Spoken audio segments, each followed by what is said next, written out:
KP's Video News.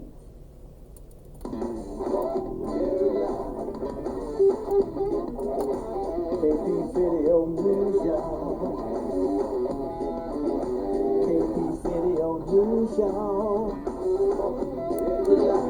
KP's Video News, y'all. Right. Time for KP's Video News, y'all. And you know what it does, y'all. That's right, it's time for another episode of KP's Video News. And I'm coming to you real, I'm coming to you with the raw. I decided to just kind of focus on some, quite a few positive stories here, man, because lately, like, the news has been really, really terrible, man. It's been, really negative, and that negative news can bring you down, man. It can really cause some serious issues. It can cause depression and a lot of other unnecessary things to occur in your life. So I'm gonna give myself a break, and I'm gonna give you a break, and I'm gonna try to come up with some positive stories here. And this one story, it has to deal with that kind of situation, with that stress. So we got a Alabama nonprofit organization helping black and brown men deal with mental health challenges worsened by the pandemic. So we got this, this, like I said, it's a Alabama-based nonprofit, and they're working to ensure, better ensure that the black men and Hispanic men get the mental health support that they need to survive and thrive. And it's called Brother Let's Talk. And it's the brainchild of a group of Birmingham-based black men, mental health providers, and a close-knit group of like-minded community stakeholders, and it's stepping up its efforts to increase wraparound support services for black men and Latino men. This summer and fall, the organization is adding protection against the deadly coronavirus to this arsenal of support. While the long-term effects of the COVID pandemic in American society continue to be tallied, early research has confirmed that communities of color have been the hardest hit, experiencing the highest death and infection rates and being disproportionately impacted by the ensuing economic fallout. As a result, long-standing mental health challenges that have long plagued those communities well before the onset of the pandemic have been exacerbated. With the help of a grant provided by the Alabama Department of Health aimed at protecting vulnerable communities from the spread of COVID-19, starting this summer and fall, the organization will provide access to free COVID vaccinations and the in-person relaunch of its signature barbershop talk series. The upcoming events will also include live music, food truck meals, and complimentary haircuts to any eligible person who receives a vaccination on site. The popular barbershop talk series brings together a diverse mix of men of color monthly at Birmingham area barbershops for fellowship and informal discussions guided by black mental health providers, with an emphasis on the unique mental health challenges that they often navigate as men of color in American society. They discuss everything from coping with racism to relationships and family to finances, along with their struggles with anxiety, depression, stress, and other diagnosable mental health conditions. And they said they sought a place where men gather, feel safe, and speak candidly, and where men typically walk out looking, and in many cases feeling better than when they walked in. So we're all about community outreach, and the barbershop is a place familiar to most men that is inherently built upon trust, communication, and community. Adding the vaccination provide an excellent opportunity to reach more people of color, and we're honored to be part of an effort that can help remove barriers and contribute to higher vaccination rates. And this group's been around. So since 2017, the organization has hosted mental health support events for men of color and has provided a free referral service to low-cost and free culturally competent mental health providers. Brother Let's Talk is filling an unspoken need in the black community. Black men are affected by the stigma that surrounds mental health, and asserted Mr. Perry, a licensed barber, chairman of Jefferson County, Alabama Barber Commission, and the owner of Trim Grooming Lounge in Birmingham, which will host one of his upcoming events. Brother Let's Talk helps black men address their mental health issues in environments where the men of color can feel comfortable and fellowship with others that look like them. This organization is committed to connecting with black men, meet you where you are, and meeting a need that has long been unmet in the process. So that sounds pretty good, man.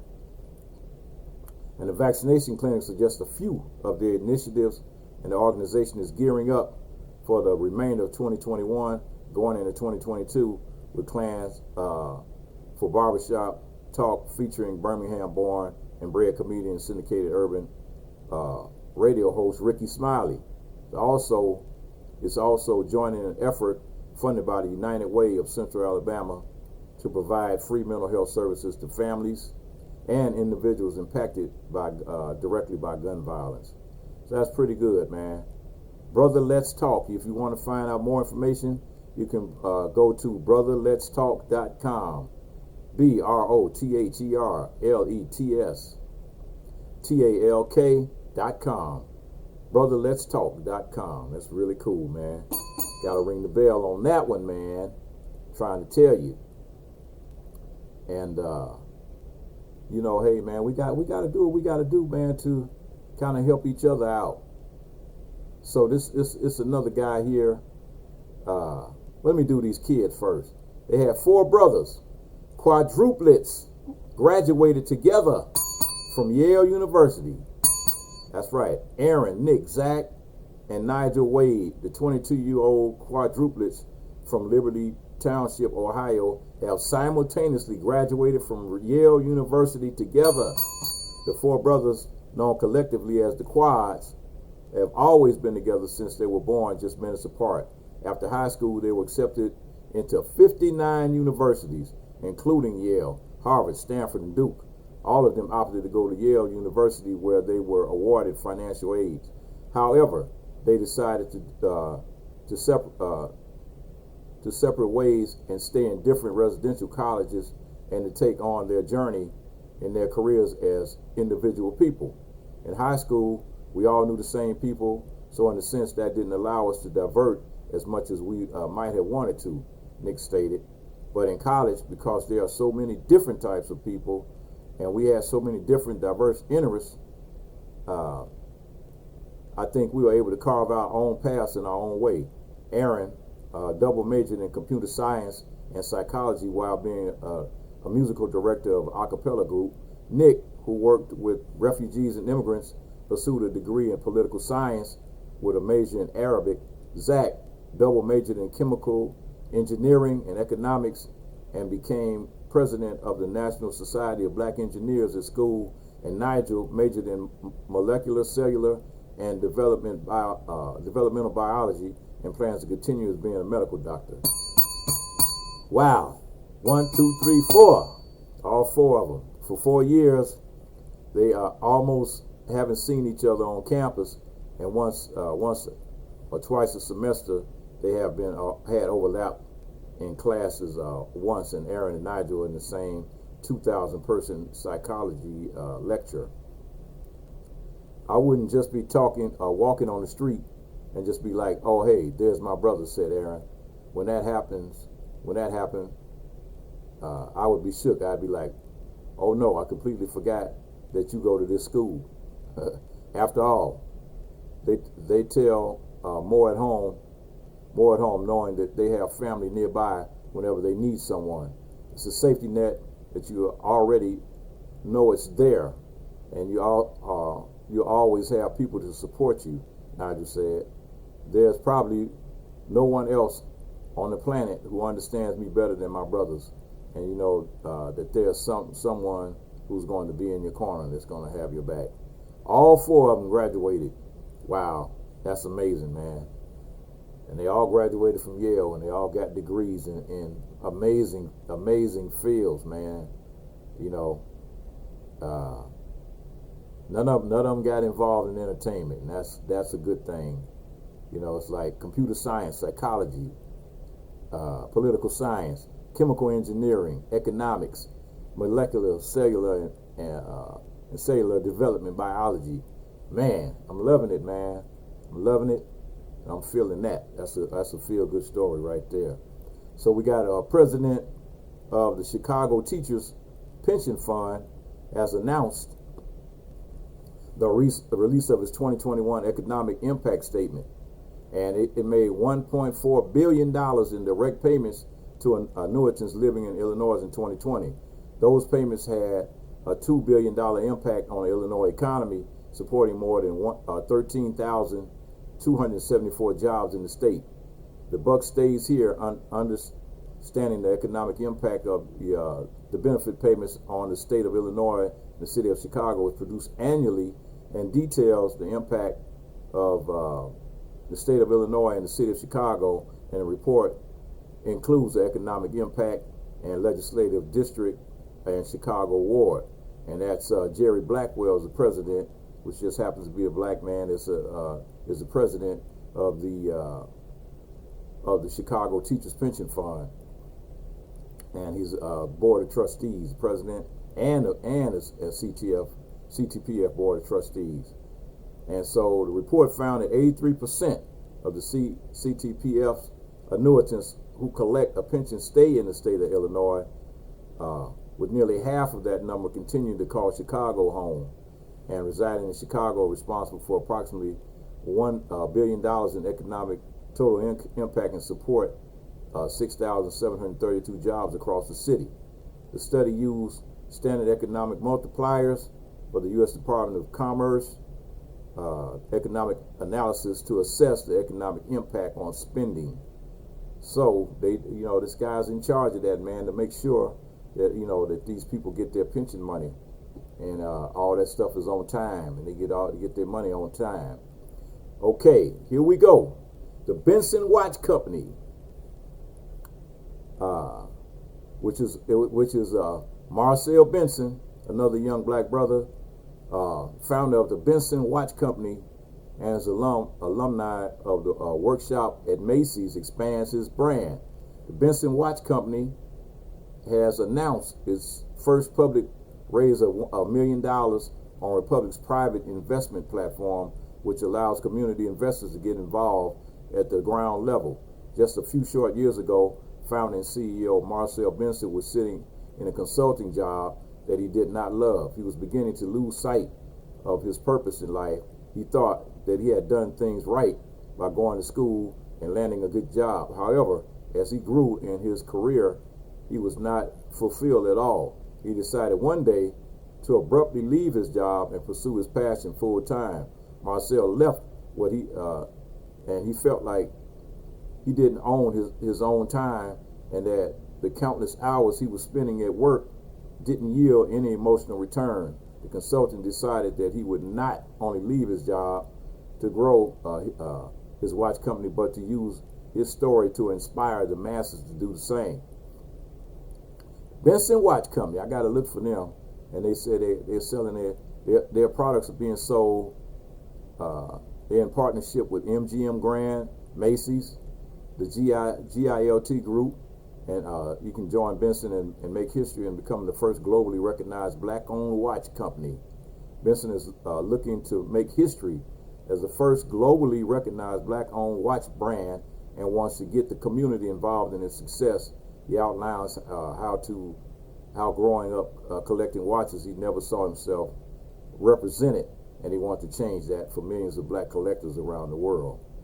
And I can understand that, because I love my watches, man. If I don't buy any other type of jewelry, I will buy a watch. And that's Benson Watch Company. Okay, I'm going to go check you guys out and see what you got to offer. And let's see. Republic is a private investment platform for investors seeking high growth potential. Is an investment crowdfunding site using regulated CF and the other investments in startups. So in some cases, you can, as little as $10, you can get in on the ground floor of a startup. So hey, that's pretty good. That's pretty good right there. All right. Invest in Benson today for as little as $250, and that's the Republic.co Benson dash watch. That's okay, man. I might have to get involved in this company here from the ground floor. And this is going to be my last one here. The first all-black orchestra to perform at Carnegie Hall in 130 years. Wow. The Gateway Music Festival Orchestra is making history as the first all-black classical symphony orchestra to do a feature performance at Carnegie Hall, and is the first ever since the prestigious venue's 130-year history. The first time they have actually hosted an all-black classical symphony orchestra. The concert at Carnegie Hall will be held April 24th. That's going to be next year, 2022, which will serve as the conclusion of the 6-day festival in different venues in Rochester and New York City.